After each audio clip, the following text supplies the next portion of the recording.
Hey, it's me. Hi, everybody. I am Erica Evans, and I'm going to be giving a talk on it's called Building Your Indie Life Raft, which is some of my experience over the years running a company and how we've kind of stayed afloat. So I don't know if we can show my PowerPoint at this point. I'll get it started. Yeah, there I am. Okay. So that was some intense theme music coming into it. So I'm feeling pumped. everybody, everybody looks so happy in that video, and the music was very intense. So here we go. So yeah, building your indie life raft. So I guess the first thing that I want to start talking about is, like, in general, like, if you're here, it's because you already know that making games is hard and running a business is hard. And one of the things that I've actually really enjoyed the most about being in the indie games business is that there's generally a culture of camaraderie and an openness and supportiveness that are amongst indie devs, and that's something that I love that about this industry, and there have been many leaders who've really set that example as the norm, and I'm really grateful for that, because now I'm one of the older people in this industry, and I'm able to kind of keep moving that forward too. I really think it's important to share your knowledge and pay it forward, so that we can create a stronger, more relevant industry for the future. So another little piece, a philosophy that I really believe in is that we don't actually compete against each other as companies. We really are competing against the world, or competing for eyeballs, or whatever, that is. But we aren't actually one-to-one competing against each other, unless you're actually ripping off somebody's game, which nobody's doing, right?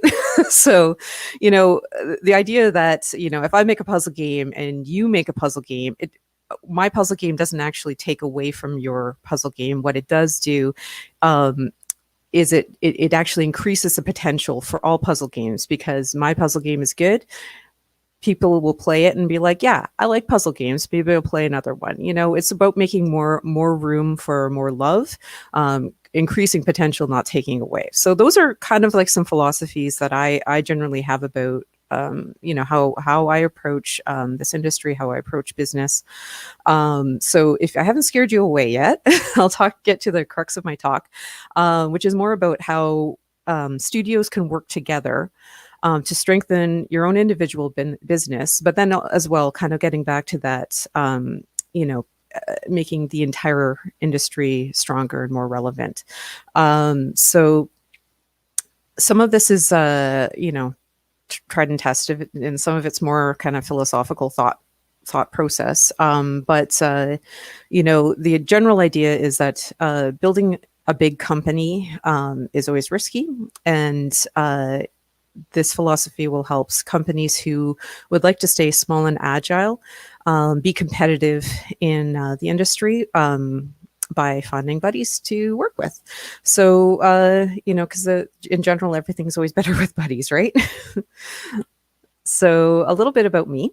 I've been working for about 20 years as a producer. I started actually in film and television, making kids TV. I did that for about 6 years when I made the jump over to video games. And then so for the past 10 years, I've actually been working with Phantom Compass as the head of production. So the majority of my games experience has come from working in my happy little company.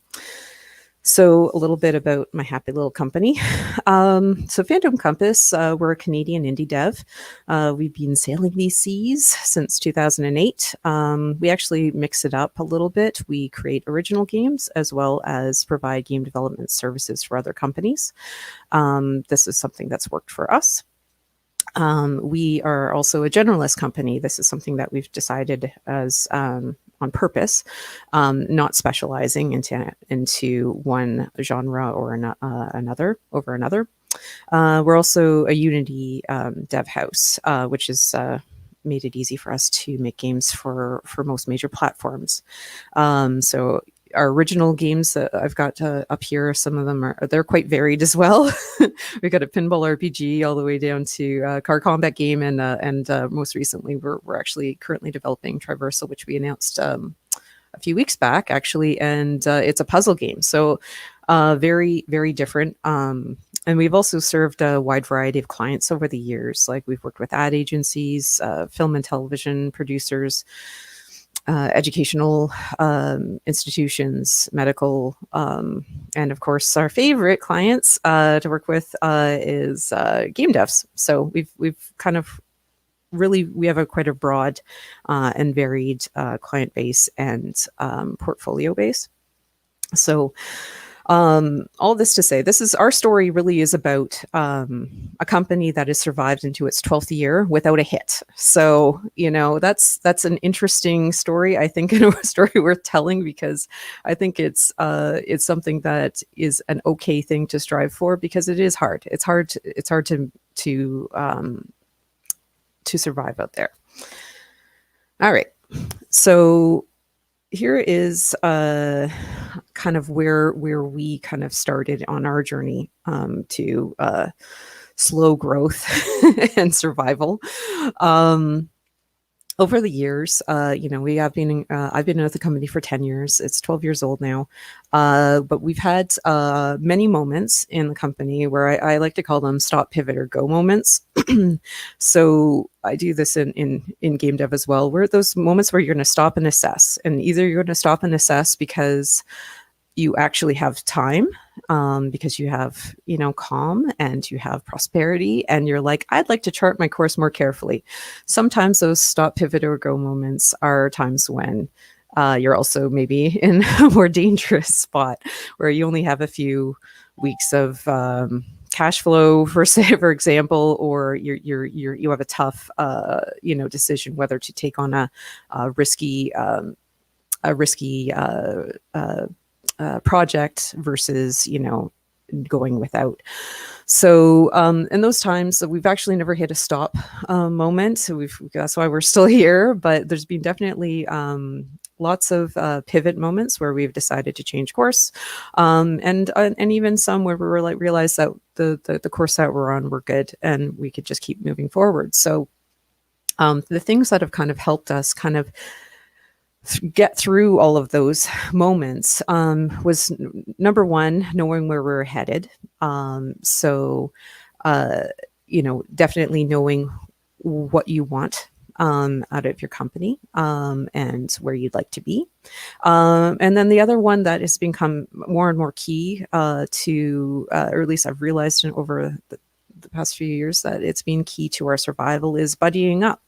Finding good sailing buddies to come along this trip with you. So, welcome to my raft. So this is my little life raft. I actually there are other, I didn't make it too cluttered, but there are other companies that are in my raft as well. I just didn't include here. Sorry if you're watching and I didn't include you, but so at Phantom Compass, we actually we're like a small to medium sized company. We currently have 9 employees, but sometimes we bulk up a little bit more, a little bit less. We usually actually run 2 project teams at once. That's actually being kind of key to our success, because we do make original games and work for do client work as well. So when we are mixing those 2 things up, we are able to kind of keep things going by having at least 2 projects running at once, and kind of create a good business development cycle where we have fewer gaps. But over the years, we've run the company as lean as 4 employees, or bulked up to almost 30, which was too much for us. So we've tried a lot of different configurations over the years. And after stretching ourselves too thin or too lean in one way or another, we've discovered that doing a company buddying system is the most sustainable and stable way to reach our goals. So we've stabilized as being a small company. because keeping employees is a heavy responsibility. You need to keep a lot of money coming into your company on a regular basis if you're going to have a large employee base. And it's, when you have to let people go because there's a gap in project funding, or there's a delay, that's people's lives that are suffering. So we take that seriously, and we try to keep lean and sustainable. So our life raft that we have here is built up of small to micro companies. So some companies are 1 to 2 employees. Some of them have, a few more than that. And they all have different areas of specialty experience, but we all kind of carry the same common culture of openness and awesomeness that I think that my company has. We all want to have the goal to make a good products, and to keep doing what we're doing because we love it, not because we want to get rich. So, getting rich is always a great option, but we're all pretty realistic that isn't always going to happen. So we just we're in it to make games and do what we love. So let's just dive in a little bit to why you may actually want to adopt this philosophy to help keep your business stay afloat. So the first thing I think as a company, if you're thinking about, is to kind of have one of your own stop, pivot, go moments, and figure out what's actually inside the chest on your map. If you know what you want, for your company, figuring out what you actually treasure, what is important to you, what are your company goals, what are your values, do you have an area of focus, or are you a company like Phantom Compass that is a more their goal is to be a generalist company?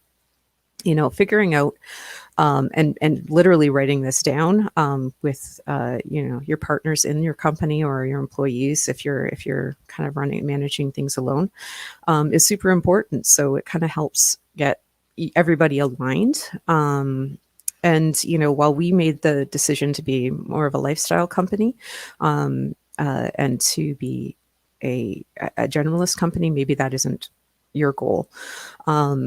We like to do new things and stretch our skills, and above all, for us, all the partners in our company, we really appreciate a good work-life balance, and working with each other is the part that's most important. We love we love each other. We think it's a good we really like working with one another, and that's an important goal for us. So you have to figure out what's inside your own chest, I guess, is what I'm trying to say. So once you've done that, it's also being honest with yourself about what are you missing? How seaworthy is your company to get you towards that goal? If in our case, we are, as a generalist company, we do have a lot of broad-based skills, but there are some things that we just haven't done because we haven't had the opportunity to.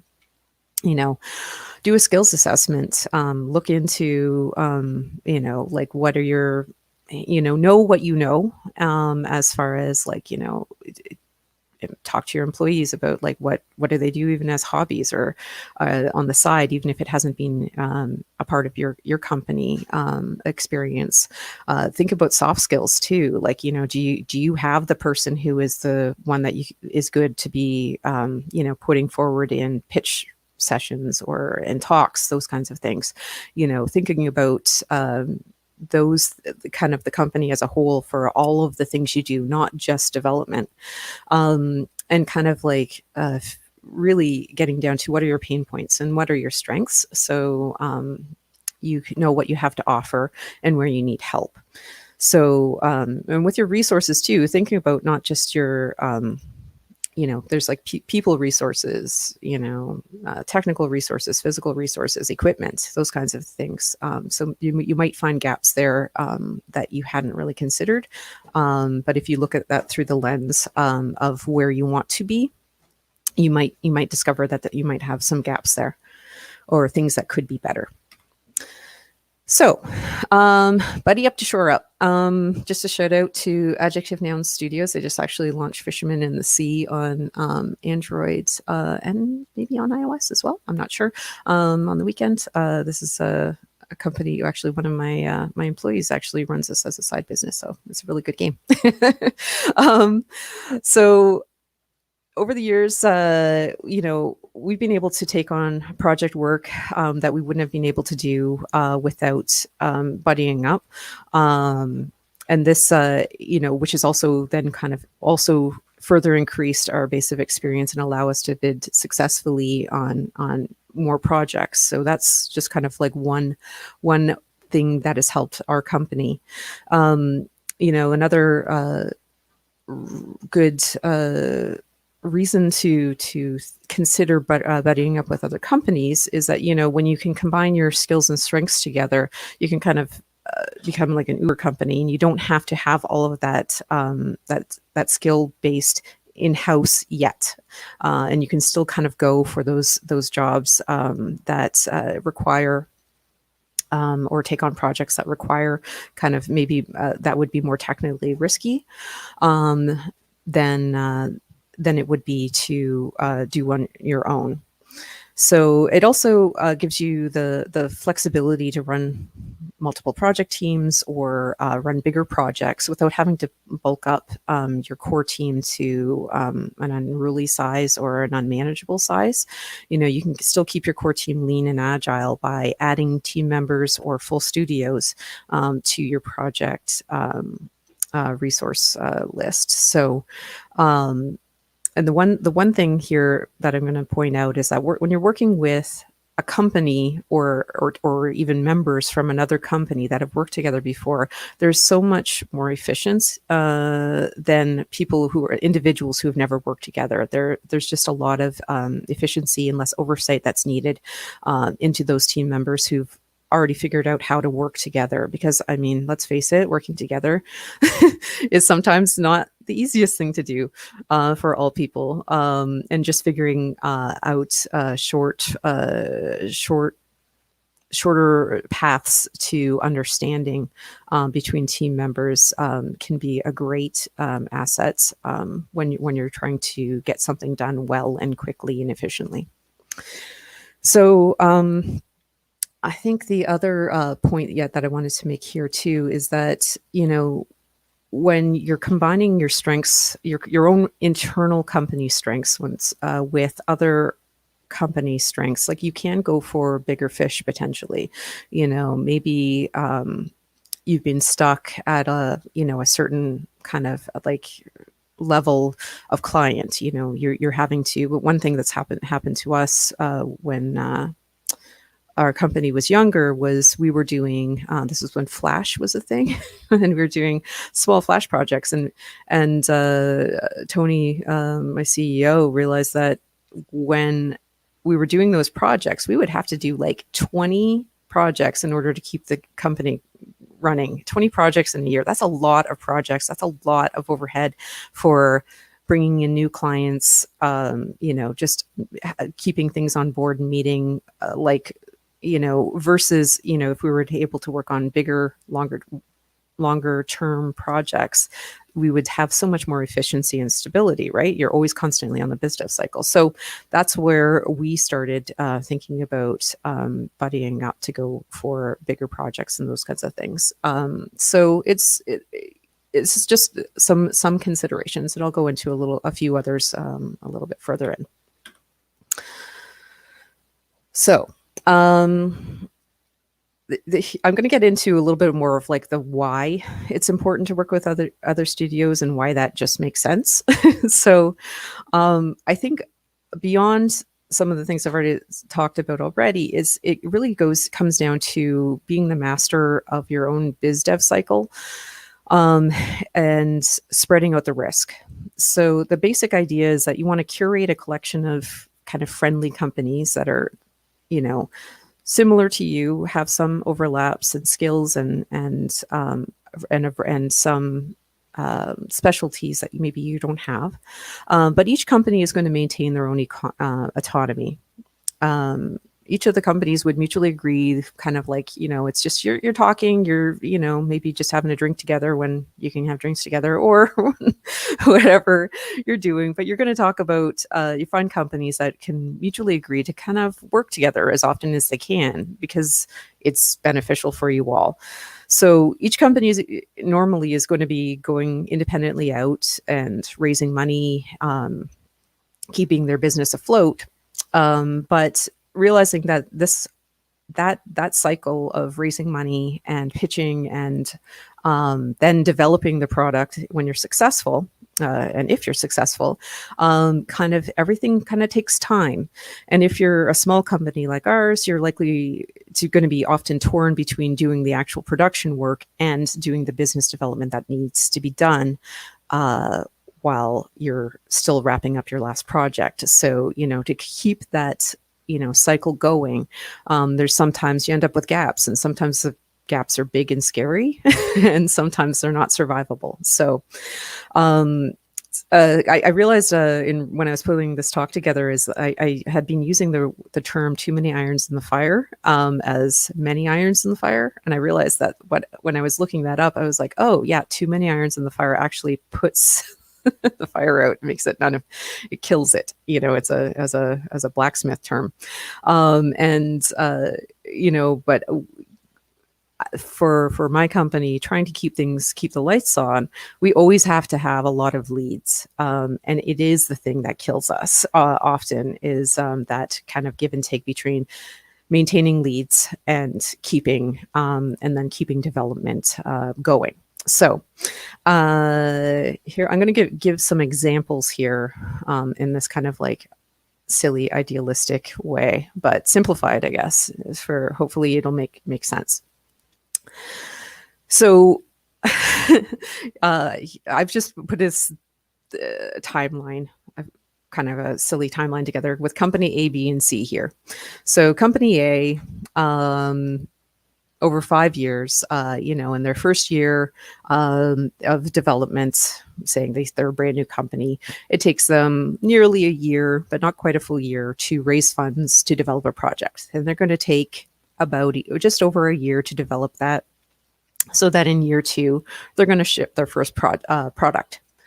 Then there'll be a little bit more time to do fundraising, develop, ship another project. So by the end of 5 years, they've raised enough money to develop 3 projects and ship 3 projects. Company B maybe is taking on bigger projects, and they've shipped 2. Company C tried to raise money, they didn't do it, and they had to dissolve in their first year. So that's I think could be somewhat typical. So if you take this kind of simplistic example, company A or company B, they're maybe going to make 5 games in 10 years if they're lucky. And how many of those are going to be a hit? Even being generous, let's say it takes 10 games, put out 10 games to make a hit. You're going to be in your 20th year of business before you're, like, air quotes, math ways, like, guaranteed to have a hit. 20 years is a long time. So, and that even then, your hit is the thing that's going to make it so that you don't have to just worry. It's only going to reduce this, the cycle of, having to raise funds between projects, so let's just assume that that's not a very, it's fine, but maybe it's a little bit more risky, because the longer it takes you to raise funds, the greater chance that you're going to go out of business before you can do that thing. And this is also making the assumption that your games are all going to do okay, but it's not going to feed you for the next 10 years. So here's my second example. So this is using the buddy system. So company A, B, and C have now decided to join a raft together. So company A, same thing, was able to raise funds in their first year. Company B, same thing. Company C was not able to, but because company A had raised funds, company C is going to actually get started just by working on company A's project. So they're going to have, and then they're going to jump on to Company B's project. So in the first 2 years of their life as a company, they haven't created any original projects because they were never successful in pitching their original projects, but they've survived 2 years. So what the effect is that on Company A and B, they've been able to shorten out their timelines a little bit, because they've had been able to bring in extra help. That's created a little bit of extra efficiency in their dev cycles, and then so on and so forth. So by supporting other companies, it kind of helps to fill kind of those gaps between when you're pitching, or trying to raise funds for your next project. You maybe have people available to work on, help each other. It also helps get things done a little bit more quickly. And the other thing that's lovely is that team in my first example, let's go back here. So Team A had only worked on 3 projects. Team B had only worked on 2 projects. In each of these cases now, they've got 1, 2, 3, 4, 5 projects. 5 different projects have been worked on by these Company A. Company B's worked on 4 different projects. So there's a greater variety of projects that they're being, and experiences is that the employees are actually being exposed to. So, and the loveliest part is that Company C didn't stay out of business, or didn't go out of business. They stayed afloat until they were able to raise money for their first original project and keep going. And then they can support the other companies back. So there's a little bit of paying it forward there as well. So companies A and B were more prosperous. They were able to kind of help to support Company C until they got their feet under them, and then they were able to pay it back. So, I'll just move on. The other thing to actually I wanted to point out on this one too is that while it is like we do hire independent contractors, and hiring internally is important, what's happened here is that perhaps while Company A's example, could have hired bulked up or hired independent freelancers for that project, they were hiring a full dev team from Company C to work on their project. And the next time that they needed somebody to work on a project of theirs, they were able to hire Company C again, and have that full team available to them, because that company stayed in business. So there's just it's more stable, a more stable base while we're working with companies versus freelancers, because freelancers sometimes they decide to they're just busy, or they decide to switch over to full time, those kinds of things. There is a certain amount of maintenance with that, and so it's kind of smooth things out of it. So, checking my time. All right. So talking about kind of the things that you can share and the other benefits. So I've talked about some of these already. So with leveling up your team faster, I think, is probably one of the best benefits that might be not super apparent at first, but experience, like if your company is creating games like once every 2 to 3 years, they're getting deep experience on whatever they're working on. But if within that 2-year period of time they also worked on another project, they've been exposed to an entirely different team.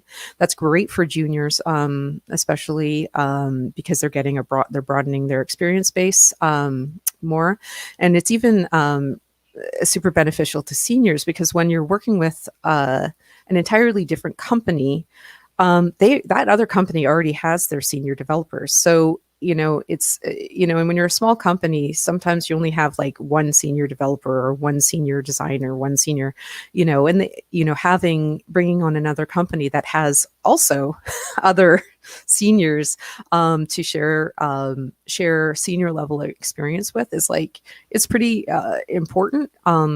and helps strengthen kind of like each of the company's bases, because they're getting that senior level of experience kind of shared and knowledge shared out.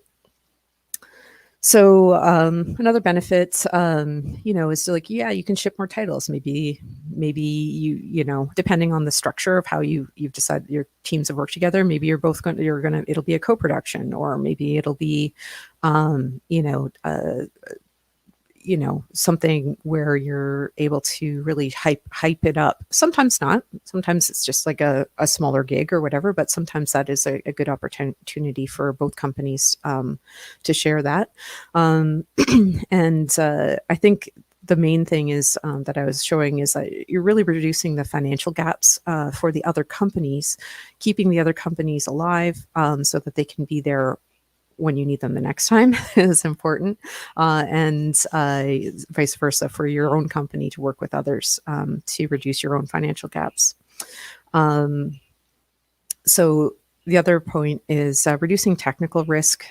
So another I've kind of hinted at, but just talking about specialization. So, if you want to do, let's, for example, say a multiplayer game, your company's never done that before, but the companies on your rafts have, bring them on for that project. Even if the other company is doing primarily the work on that feature, they've got the specialty experience, things will go faster and smoother, and your company will get basically exposure to all of that by osmosis. And then the next time you need to do multiplayer, you can take that on with reduced risk because you've brought some of that experience inside. So there's lots of different reasons that you could do that. Another one that I like is sharing the hype. I think that's the one thing that we as indie devs are really generally pretty good at, is like, supporting each other, putting out our successes into the world, and boosting them for each other. And that can be nice to give and to get, and building your reputation as well, as a group or as individuals. And then just a little bit, I've talked a little bit about kind of paying it forward. So like larger companies, like, will have the that are on your raft, let's say, might have more opportunities to pay it forward than maybe the smaller companies. But that's kind of like the idea is that you're going to all build up so that it'll be more equitable for the future. And then even if you decide to leave the raft, you're leaving the raft in a better shape so that a new company can kind of join on and continue that cycle. So, and then maybe one of you will even get a hit, and you're going to actually share the booty literally, and you'll get keep the money flowing. So, all right. Another thing too, I thought it would be worth talking about. I've talked a lot about kind of like development sharing, but there are other things that you can share. Using an example, there's Gamma Space. I don't know if anybody's a Canadian or Ontario dev. You might have heard of them, run by Henry Faber in Toronto. So it's a great it's a collaborative where small micro companies can kind of pool their resources, and Henry acts as a producer for those for a lot of those companies. So it's a great way to kind of share and use somebody's specialty without having to take on that specialty, hiring that specialty in-house if you don't need it all the time. So so you can there's other admin positions that you might want to you could potentially share between companies, like bookkeeping, those kinds of things. Freelance pools is actually a big one. If particularly like there's that, as I said, that efficiency of people kind of already having worked together, there's an efficiency to that. So if your freelance pool is also shared, it's those freelancers are going to feel extra comfortable jumping onto your projects because you've all literally worked together, which is good, and you're keeping those freelancers fed. more often. Potentially, you could use part-time staff or co-ops, those kinds of things. If you don't have full-time work for somebody, you could potentially, look at the production cycle of another company in your raft and say, "Hey, I'd like to try to get this person more full-time so that we don't lose them out of our pool," type thing. And see how that, if there are ways that you can work together to get them more full-time work. PR and marketing is something that is great to share. Once again, if you have a community manager, let's say, for example, but you only need them part-time, maybe that's something you could share between multiple companies. Another one that I've definitely shared is booth buddies. When we get back to regular times and are able to see each other at conferences in real time, if your company's only sending one employee to a booth, represent at GDC or wherever, if you have other raft buddies that are going too, they can help cover off, lunches and tea breaks and whatever else you need. And so there's a lot of other ways you can kind of share. I mean, we generally do this anyway, sharing market intelligence, but maybe you even share office space together, or share equipment. If somebody's got a VR room set up in their office, like, can you go in, and use that equipment without having to set that up yourself? Looking for other ways that you can kind of build efficiencies in to all your companies, and different ways to share. All right. So just talking a little bit about, like, what kind of things do you want to look for when you're kind of building your raft? These are some of my buddies from a long time ago, GDC 2014. Oh my goodness. So this is, or was Pixel back then. They're taller than me, so they can get things off of high places, but they're also good for doing lots of other things. But you really do want to look for skills gaps, for sure, are obvious, but you also might want to look for skill overlaps. Maybe because you might be wanting to run multiple teams, or you might have a time where your a certain team member is on like a leave or something like that. Look for ways that, like, okay, if this person was to go on leave, or if this person was running this one team, who would I get to fill in this other gap? And there you would need an overlap. So another thing to think about is, company culture alignment should be obvious. Like, if one company is like really focused on growth, or really focused on, I don't know, a super specialized, maybe they don't align with you. If just think about how that culture alignment works. Or do you even like the people? I guess I don't know why you would. I wouldn't recommend working with people that you don't generally see eye to eye with, I guess, is the point.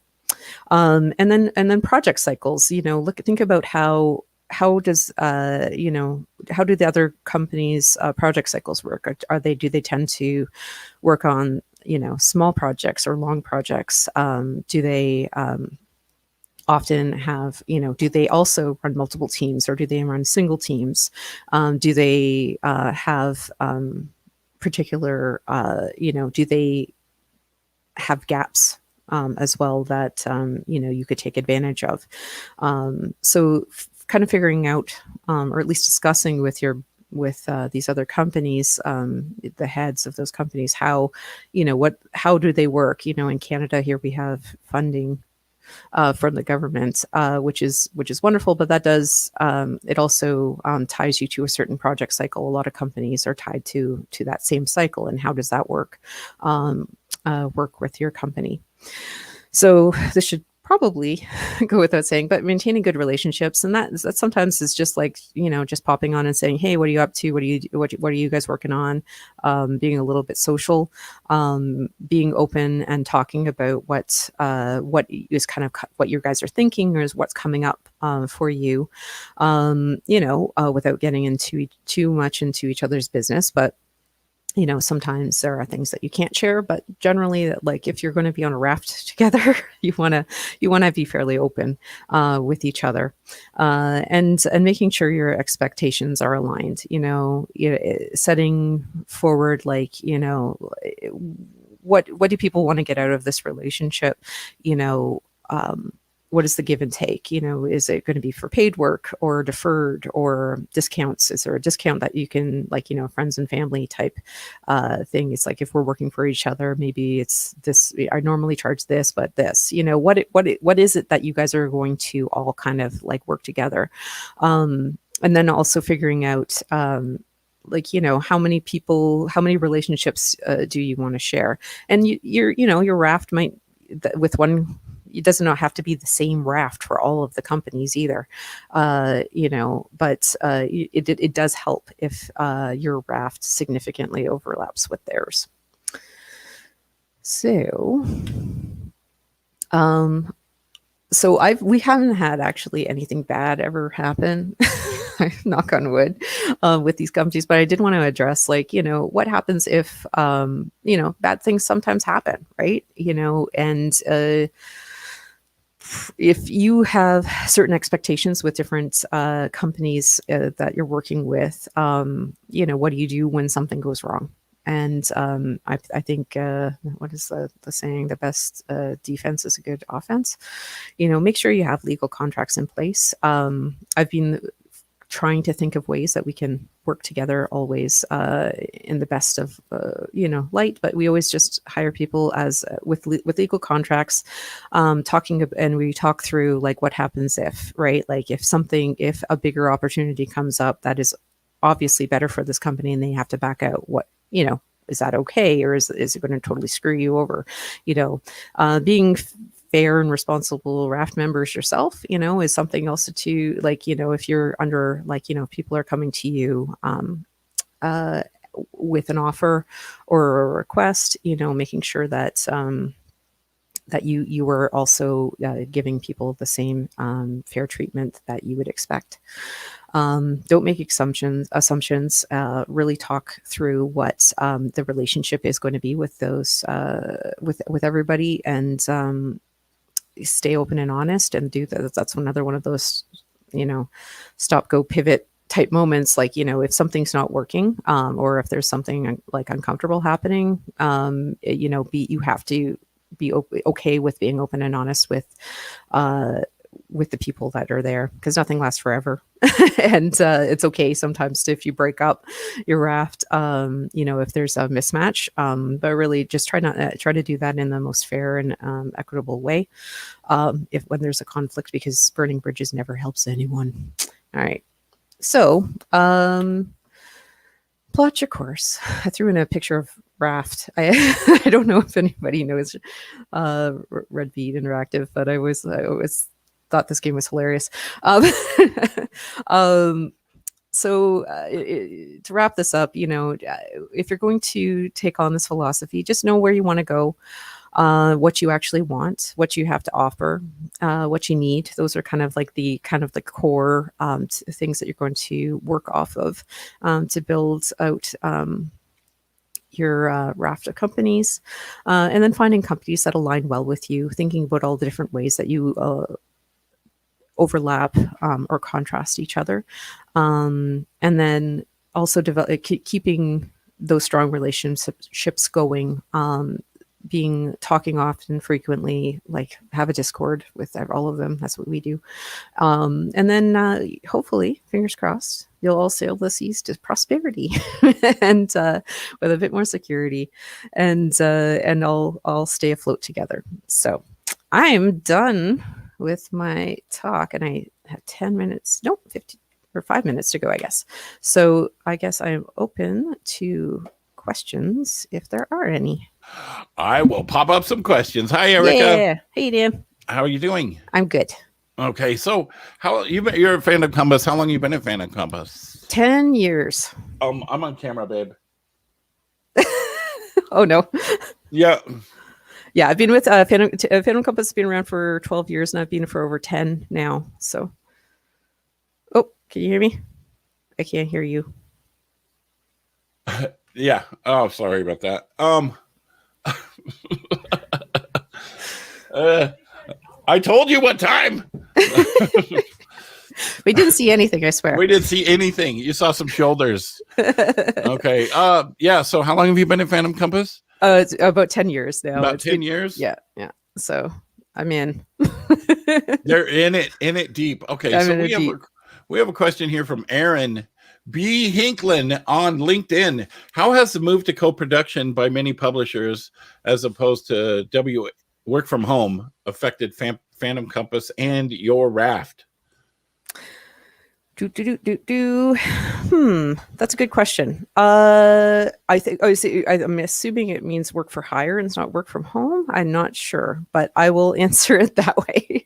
Well, okay, if you work from hire, work from home, answer them both, I guess. I don't know. Sure. Yeah. So we, well, work from home is easy. Our company is actually, even pre-COVID, has always been a distributed company. So work from home has not hurt us at all. And we've always been always had kind of everything set up for that. Work for hire, I guess, is what. Yeah, for work for hire. Okay. So work for hire, it hasn't affected us too much. We actually primarily have when we're working on co-productions, it's been more on not from publishers, but it's been more co-productions for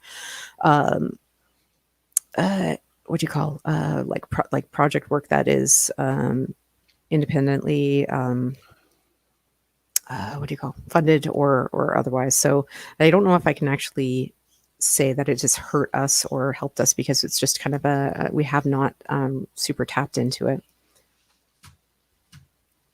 Okay, that's a good answer. Mr. Adam Brandley from YouTube says, you mentioned the maintenance difference opposed with hiring freelancers. How would the relationship, legal and otherwise, be different in this sort of scenario? So for the way we structure things is we hire we do, I call them corporate contractors. So it is a freelance relationship, usually. So the same kind of legal terms would be in place as you would for an individual.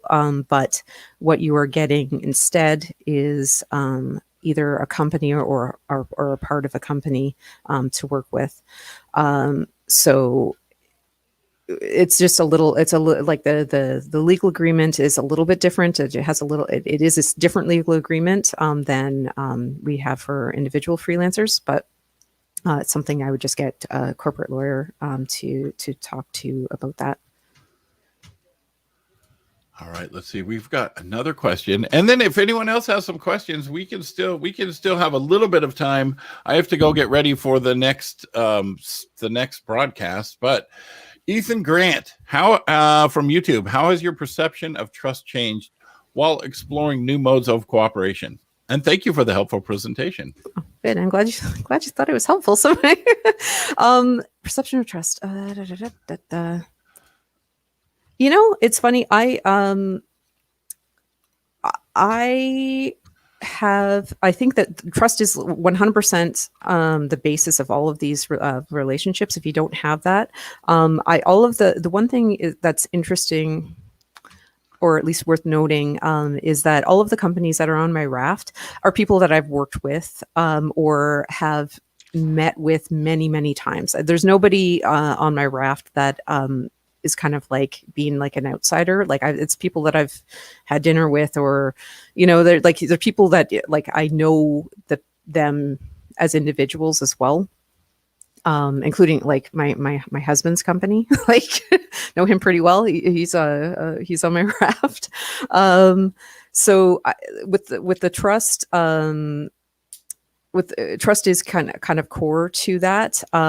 You know, I think because they are going to get, like any company that you're going to be bringing into your company you're going to be just by osmosis sharing market intelligence or other things. And if you don't have that relationship before, it's or if that's something that is that's going to cause you problems going forward. So trust is key, and that's also where it comes down to, like, if there's something that's happening within the relationship, you really want to be really open and honest and nip it in the bud, I guess, if there's something weird that's happening before it goes too far, because you really don't, because it is important to, as you said, maintain those relationships and have it be mutual trust. I don't know if I really answered that question very well, but I just love the fact that you actually said nip it in the bud. And have you ever noticed that everyone says nip it in the butt? Oh, no. Yeah, so many people say that. That's like a dog. Okay, so Brian Alvarado, this is a really, really good question right here. And he's on YouTube. What would be your advice on how to reach out to other companies to be a part of a raft for a company in a country where there are no other game companies? You poor buddy. Yeah, that's rough, man. So I would say, like, there are definitely, I mean, fortunately, there's things like the indie game business, Discord. Some of the companies, it's kind of funny. Like, one of the companies that I've worked with quite a bit, another company that wasn't on my raft was Rocket 5 Studios, and even though we're in the same region, I met them at PAX East one year. They were across the booth, like, across the hall, like, aisle from me, and we just like hit it off, and it was and they're great company to work with. So I think networking like that, at conferences and also just being on Discord or other forums, I guess, would be a good way to kind of, throw it out there. Like, and I wouldn't be opposed to, like, there are going to be other companies out there that are looking for the similar support as you. And if you throw it out there and they bite, maybe it'll be a good fit. So I really would recommend, just ask, say, hey, I'm thinking about this kind of relationship. Is there anybody else that's interested? And then just have some chats outside and try it out. Get legal advice, like get some contracts in place and try a project together. Yeah, that is what's great about this day and age is most of the people I work with I've never met in person. Yeah, you know what I mean. Yeah, and so just because something's not in your country doesn't mean that you don't have instant access to it. Yeah. All right, Aaron on LinkedIn has another question. Oh, this is a big one. Have you considered formalizing your raft as a regional industry association? Rochester, New York has an association of several developers, the Video Game Hall of Fame at the Strong Museum and Rochester Institute of Technology, among others. Yes, what I have 100% considered formalizing our raft. It's something that we keep talking about. I actually got a call in with a lawyer / accountant about ways to do this. Being from Canada and in Ontario, we have tax credits that unfortunately make it actually work against the philosophy that I'm pushing. The tax credits that we have encourage you to hire in-house and hire independent contractors versus working with other companies, even though I keep saying, hey, it makes sense to work together. So unfortunately for us, for my company, at least in Ontario, it's been a little bit tricky to come up with a better way to kind of like group together. So we're basically an informal cooperative at this point. There isn't a legal structure that holds us all together that we figured out yet. But I do think that there is, Gamma Space was another example that, you basically become a member of that space and you get co-working and access and those kinds of things. And I think that can work well. Hey, I'm in Niagara, so I'll wave at you across the water, by the way. Across the water. Yeah.